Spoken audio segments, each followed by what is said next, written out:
Call me if it comes. I'm gonna get a bus schedule. Boy, this place sure is creepy. Hey, SpongeBob, the bus is here! So, yeah, I've already done a video like this before, but, SpongeBob. Fortnite locations portrayed by SpongeBob. SpongeBob is a show that, whether you're 8 or 28, is still relevant, is still funny, and provides some quality memes. And beyond that, for some reason, SpongeBob is just weirdly good at portraying other forms of media like Fortnite. I did a video on this before, it was really stupid, on zombies, and I thought, you know what, why don't we do this again, but for Fortnite. Did you know that every single location in Fortnite can be portrayed by a SpongeBob episode? I didn't, but apparently so, and very well. As always though, guys, it is Saturday, so we're running our giveaway for $25 worth of V-Bucks. All you gotta do to be entered into with that, comment down below what you thought was the most relevant comparison on this list. Make sure you're a subscriber of the channel. You'll be entered in to win, and yeah, let's do this. So starting things off, I figured we'd just connect things from the intro of this video, which was obviously the rock bottom bus, comparing to the battle bus and starting island.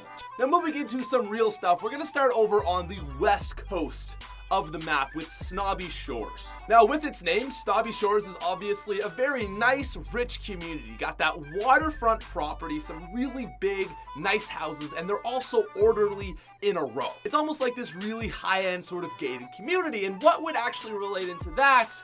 But, yes, you remember that episode, Tentacle Acres. Tentacle Acres is the place that Squidward goes because he gets annoyed at SpongeBob and Patrick, and everybody there is basically Squidwards, and then he gets really like crazy and loses his mind. Not to mention that Squidward is a snob, so it relates in perfectly. Now moving on, we have the unnamed stadium, which is the spot between Snobby Shores and Tilted Towers. Now a really easy one-off comparison would be to just say that this is the Oyster Stadium, the place where, you know, they go for sporting events, but I can one-up that.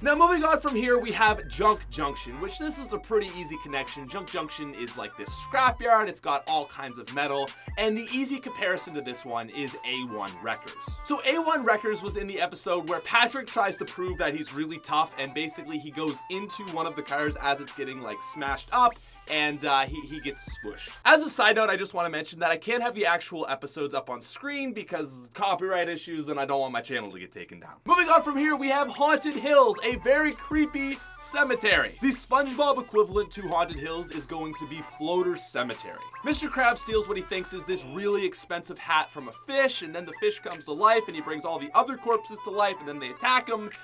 Yeah. This was actually the equivalent to Nocturne Toten in our Call of Duty Zombies video. From here we have Pleasant Park, and while this isn't really a surefire thing, the most accurate thing that I can think of is Snail Park. It's kind of like a dog park. Gary goes there, he falls in love with this other snail named Mary the Snail, and I mean, you know, they're both parks. Moving on, we have Flush Factory, and while there are actually no toilet factories in SpongeBob, there was the Krusty Factory. Mr. Krabs opened up a factory which was connected to the Krusty Krab, and they're pretty much spot on, looking the same. From here we have Loot Lake, which is going to be represented by Goo Lagoon, which, just as a side note, is a underwater lake in the ocean that the animals, the fish primarily, go to swim. Listen, I know it's SpongeBob, I'm just saying it doesn't make a lot of sense. Anyways, this is clearly Loot Lake. From here we have the motel, which can easily be portrayed by Krusty Towers, and while they're not exactly, you know, scale or the same in quality, they're both motels, and I think it's a fair comparison. Now, while a lot of the locations on our list are being portrayed as physical places in SpongeBob,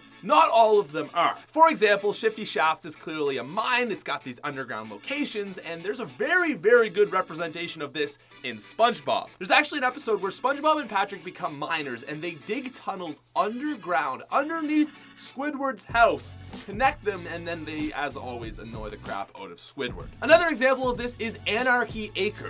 While there's actually never been a farm in SpongeBob, there is a very nice little representation of this place in the movie. So in the most recent movie where everyone basically goes Mad Max style, this is kind of like a representation of what anarchy is. I mean, obviously. And while Anarchy Acres is a farm, I think it can be represented very nicely from that scene in the movie. But most importantly, we have Tomato Town. Now, I mean, the Krusty Krab is a burger place, so that wouldn't really make sense, but there was one episode, one fateful episode that connects to Tomato Town. The crab pizza is the pizza absolutely. Yes, ladies and gentlemen, that is right. The Krusty Krab pizza. Krusty Krab, yeah. Pizza is the pizza, yeah, for you and me.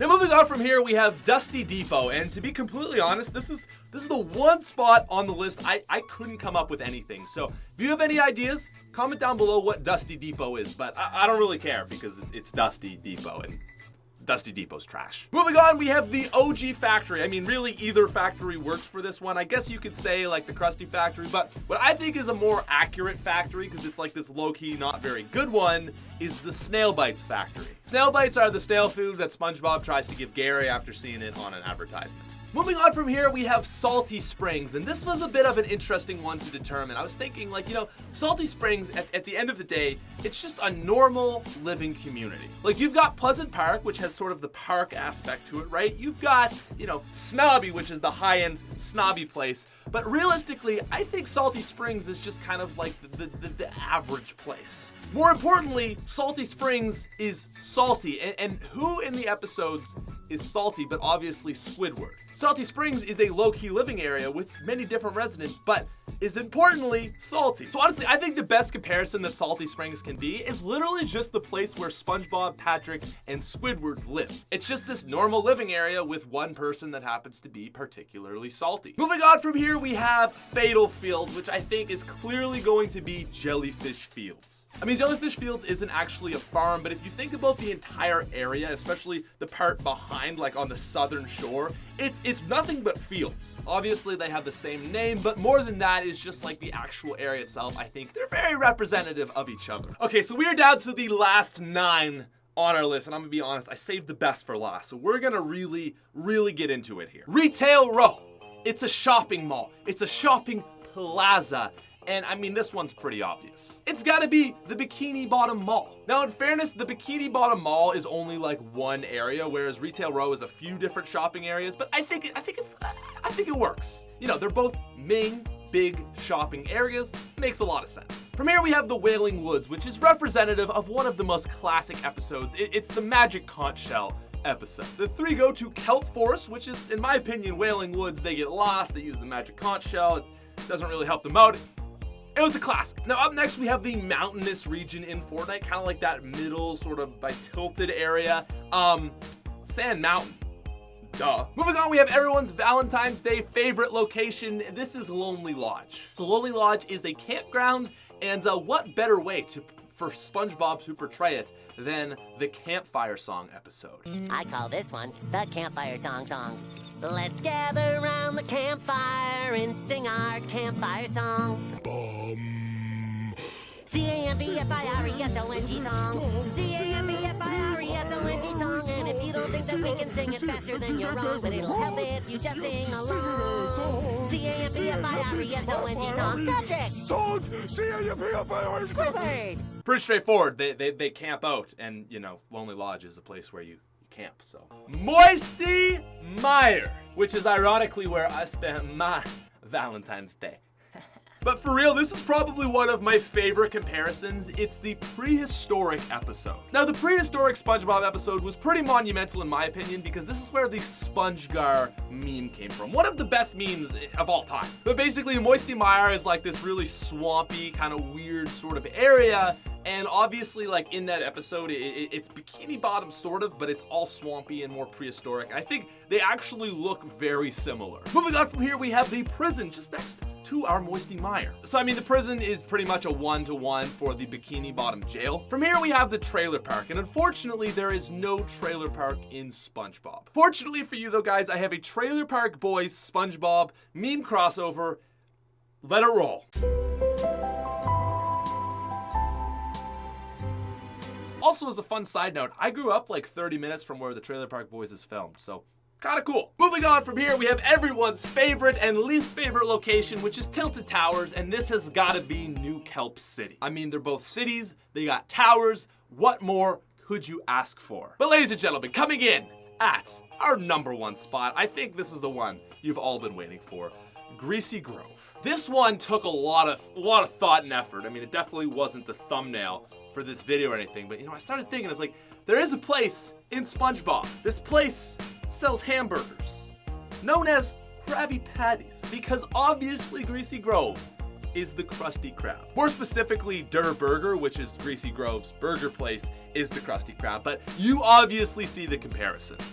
I think that made for a pretty spicy thumbnail if you ask me. Anyways though guys, that is going to be the video for today. No, it was a little bit different, but you know, I wanted to bring something a little more spicy today, and I thought that was good. Anyways, if you guys do want to be entered in to win that giveaway, all you gotta do is just be subscribed to the channel, comment down below what you thought was the best little comparison, and that's pretty much it. So thank you very much for watching. Thank you for making it all the way through to this video, and yeah, peace.